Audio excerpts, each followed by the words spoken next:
ایک غیر مرد کے ساتھ خفیہ طور پر کس طرح تعلقات رکھتی ہے. گھر میں کام کرنے والی نوکرانی یا نوکر اس کا گھر کے خاتون خانہ سے، یا نوکرانی ہے تو اس کا گھر کے مرد کے ساتھ خفیہ اور سیکس کا تعلق کس طرح قائم ہوتا ہے. اس قسم کے غلیظ اور گندے قسم کے ڈرامے یوٹیوب کے ٹرینڈ میں چل رہے تھے، اور اس وقت لبرل طبقہ جو تھا اس کو کوئی خیال نہیں آیا، اور کسی کو کوئی خیال نہیں آیا کہ یہ جائز ہے ناجائز ہے، حلال ہے کہ حرام ہے، کیا اس پر کوئی نہیں بات کرتا تھا. لیکن یہ ڈرامہ جب آیا ترکی کا تو اس پر پھر لبرل طبقے کی چیخیں نکل گئی. اور چیخیں کیوں نہ نکلیں کہ اس ڈرامے کے اندر وہ حقیقت اور وہ تاریخ دکھائی گئی ہے. اگرچہ ڈرامہ جو ہے ظاہر بات ہے ڈرامہ ہی ہوتا ہے، ڈرامہ کا جو لفظ ہے وہ ڈرامہ ہی ہوتا ہے، افسانہ ہوتا ہے.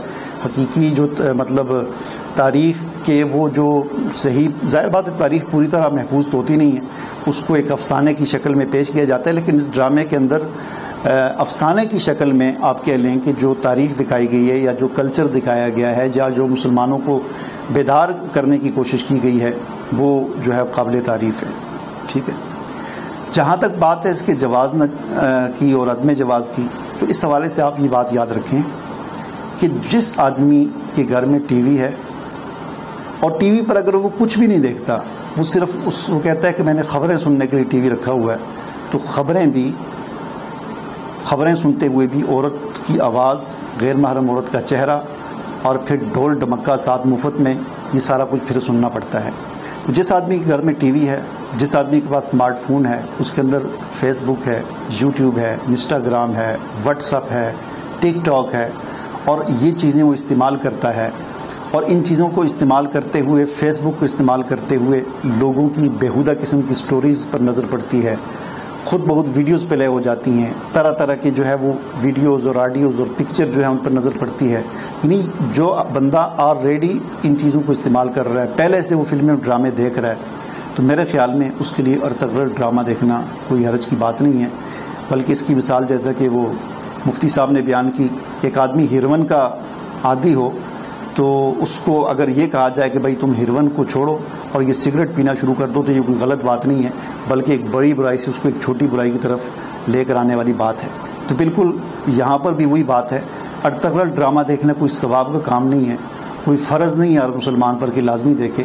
لیکن جو لوگ غلط چیزیں، غلط ڈرامے اور فلمیں اور انڈین کلچر اور یہ چیزیں فحاشی اور یعنی آلریڈی دیکھ رہے ہیں، ان کو اگر ترغیب دی جائے کہ وہ اس کو دیکھیں تو اس سے کافی ان کو فائدہ ہوگا.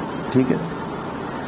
ہاں، جس آدمی کے پاس ٹی وی نہیں ہے، جس آدمی کے پاس اسمارٹ فون نہیں ہے یا ہے لیکن اس میں وہ فیس بک اور اس قسم کی چیزیں، سوشل میڈیا استعمال نہیں کرتا، اس کا کوئی اکاؤنٹ نہیں ہے اور اس کی کبھی اس قسم کی ان چیزوں پر نظر نہیں پڑتی، تو تقوی کا تقاضا یہی ہے کہ وہ پھر اس ڈرامے کو بھی نہ دیکھے، اس سے اپنے آپ کو بچائے. ظاہر بات ہے ڈرامہ تو ڈرامہ ہی ہے، اس کے اندر ظاہر ہے موسیقی بھی ہے، اور اس کے اندر ایک حد تک موسیقی بھی ہے، اور اس کے اندر ایک حد تک جو ہے وہ اگرچہ وہ باقی ڈراموں کی طرح بیہودہ اور فحاشی والے وہ مناظر تو نہیں ہیں، لیکن ظاہر بات ہے غیر محرم عورتیں ہیں، ان پر بھی نظر پڑتی ہے. تو جو ان چیزوں سے پہلے سے بچے ہوئے ہیں تو وہ ظاہر بات ہے ان سے یہ کہا جائے گا کہ وہ نہ دیکھیں اس کو. ٹھیک ہے نا. وہ اپنے آپ کو ویسے خلافت عثمانیہ کی اور اسلام کی تاریخ جو ہے کتابوں کے ذریعے اس کا مطالعہ کریں.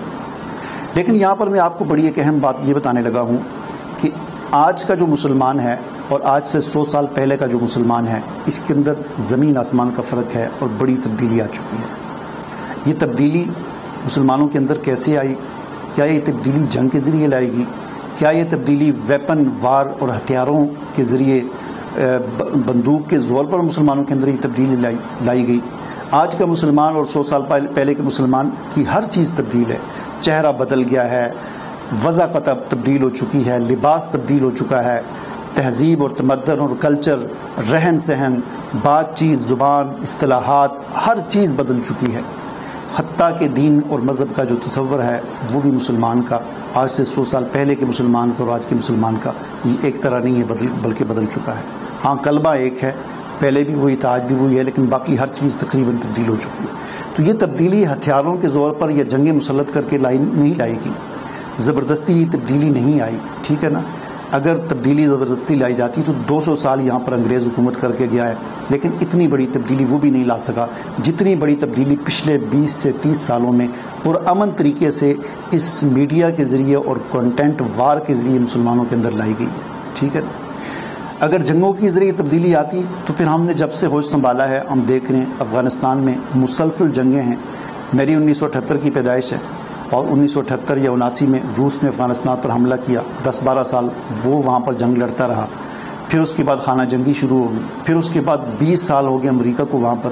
لیکن افغان کلچر ان جو ہے وہ 30-40 سالوں میں تبدیل نہیں ہو سکا، ہتھیاروں کے زور پر تبدیل نہیں ہو سکا.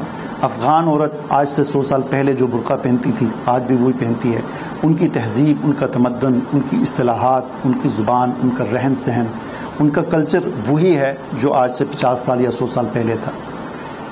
لیکن اس کے مقابلے میں پاکستان میں اس قسم کی کوئی جنگی مسلط نہیں کی گئی. پرامن طریقے سے یہاں پر میڈیا کو لایا گیا اور میڈیا کے ذریعے کنٹینٹ وار لڑی گئی، اور اس کنٹینٹ وار کے ذریعے نہ صرف پاکستان بلکہ ہندوستان، انڈونیشیا، ملیشیا، پورے عرب ممالک سمیت دنیا بھر کے مسلمانوں کی ہر چیز کو تبدیل کر کے رکھ دیا گیا. اس سے ہمیں یہ پتہ چلا کہ آج کا جو دور ہے یہ دور کنٹینٹ وار کا ہے، مواد کی جنگ کا یہ دور ہے. ہتھیاروں کی جنگ کا دور جو ہے وہ ختم ہو چکا ہے.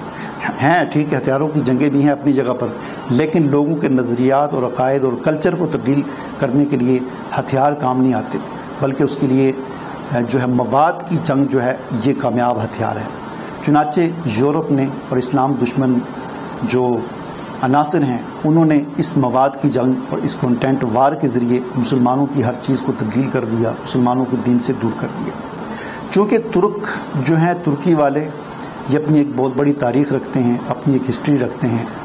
600 سال یا 600-700 سال تک خلافت عثمانیہ قائم رہی، اور پھر اس خلافت عثمانیہ کو قائم کرنے کے لیے جو تقریباً 100 سال تک انہوں نے جدوجہد کی، جو محنت اور کوشش کی، اور کس طرح انہوں نے، ان کے نوجوانوں نے، ان کے آباء و اجداد نے 20 سال تک مصنوعی پادری بن کر گرجا گھروں کے اندر ڈیوٹی سر انجام دی اور اسلام کی خدمت کے لیے ذمہ داریاں نبھاتے رہے. کیونکہ ان کو اسلام دشمن عناصر اور خاص طور پر صلیبیوں اور یہودیوں اور عیسائیوں کے ساتھ کس طرح لڑنا ہے، ان کو کیسے ڈیل کرنا ہے، اس کا بخوبی اندازہ ہے اور اچھا طریقہ ان کو آتا ہے.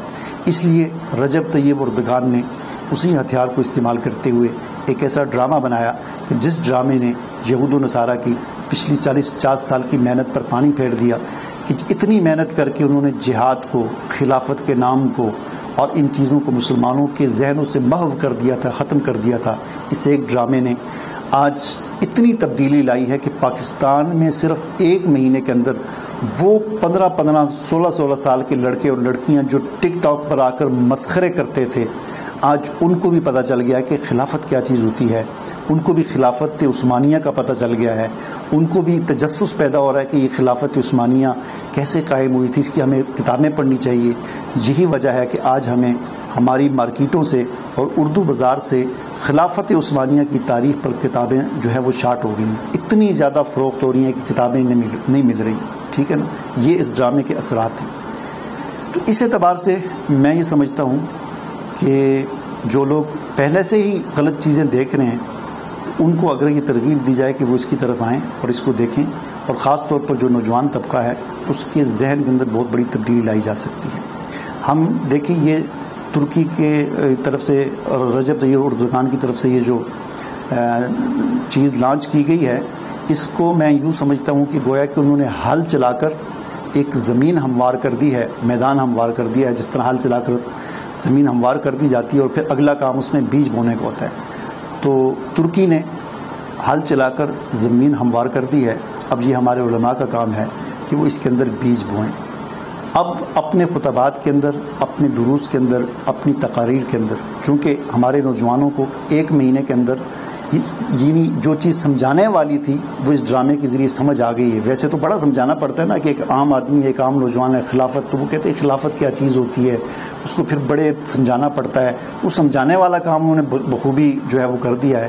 اب اس کے اندر بیج بونا یہ ہمارے علماء کا کام ہے کہ آپ اپنی تقاریر کے اندر، اپنے دروس کے اندر، اپنی خطبات کے اندر خلافت عثمانیہ، نہ صرف خلافت عثمانیہ بلکہ خلافت راشدہ سے لے کر خلافت عثمانیہ تک کی پوری اسلام کی تاریخ کو اپنی تقاریر کے اندر سلسلہ وار بیان کریں.